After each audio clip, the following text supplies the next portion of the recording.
gabi, biyahe. Alas 7 na rito, alas 7:15 pero maliwanag pa. Yan. Pero nagdidilim na rin kasi magse-September na eh.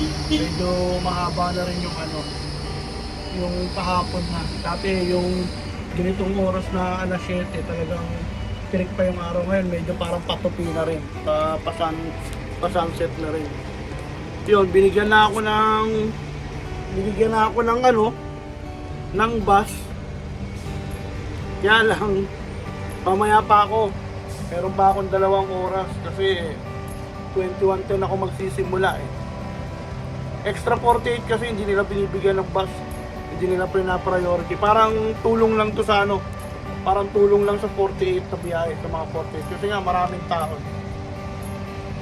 Dito talagang hindi nauubos ang tao dyan sa biyahe. Yan, sa bay na yan, nakikita niyo yan.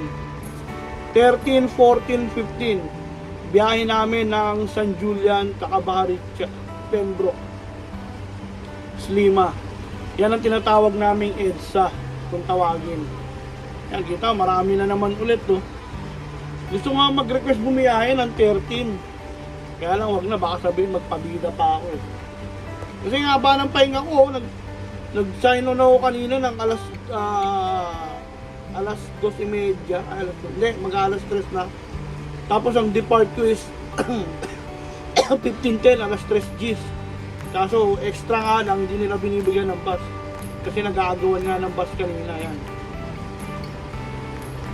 Yan naman, dyan naman, mga Floriana to yan, mga 91, 93. Matao rin yan, pero hindi masyado. Yan, so yung biyaheng stress to. Yan, si Kabayan, bago na lang din bagong lang din yan, bago nagkaroon ng tag, bumibiyahe na. Tres. Biyaheng yan. Ibang biyaheng tres. Hindi ko alam na kasi Floriana to yan.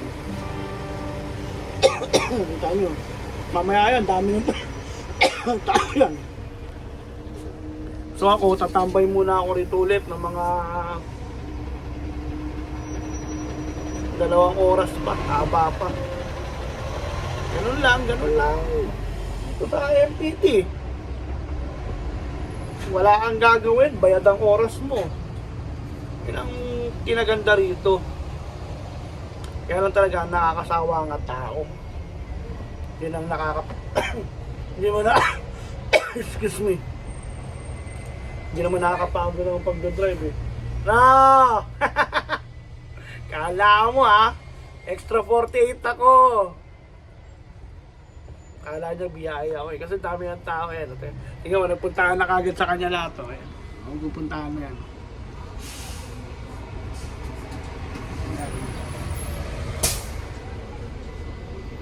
Nakamiss din bumiyahe ng maliit. Hindi na kasi umiyahe. Pero yung overtime ko, pinabiyahe ako ng maliit. 35. Excuse me. Tapos 24.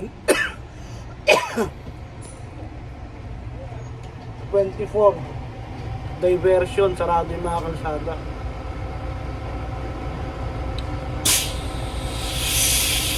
Kala na bibiyaya ako, pinapapila niya ako. Hindi. Ilang rito, nakaka-stress pasahero, pero sa biyahe naman sa trabaho wala namang problema. Tsaka yung traffic, pero yung traffic natural na yan. Sa Pilipinas nga, grabe mag-traffic eh. Dito, saluhan din ng mga rito eh. Saluhan din ng mga galing ng Japan. Sipin mo, ang liit na isla lang itong Malta, grabe sila. Salunang mga sasakyan, mga Toyota, galing Japan. Tsaka import, magtatanong to si Kabayan. Kabayan.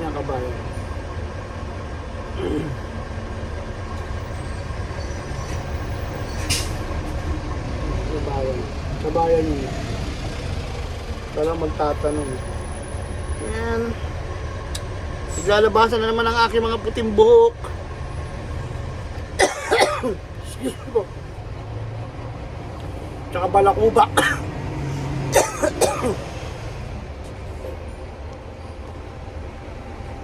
Ang dami na naman.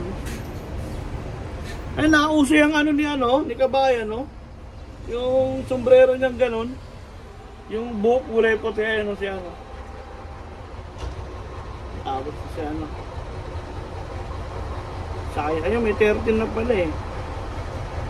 Kahapon, grabe. Grabe yung consumption ko. Ang dala ko, King Long, tapos punong-puno. Meron na namang gumawa ng... Ewan ko ba ba't lagi sa akin natatapat yun, yung... Pabalik ba rito, papuntang Valeta, biyahe 13-14. Utang may out of service na naman. Pagdating ng Islima, dun lang siya nagpalit ng destination. 13A.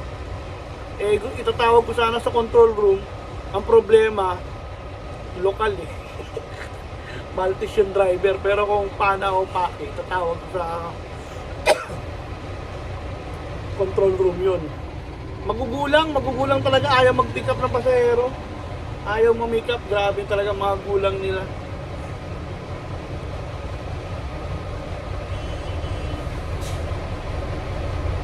Yan, yan. Pinatay ko muna yung binuksan ko yung dalawang pinto. Pero buti ngayon, hindi na masyadong mainit. Binigay sa akin. Hindi ko na rin nakikita yung bus ko eh. Yan ang tirador ng kanin lamig dito. Yan. Nakita niyo si Jason Mundigo. Yan. Yan. Mayaman na yan si Jason. Lakas kumita niyan kasi mayroong barbershop yan sa may barbershop yan sa accommodation.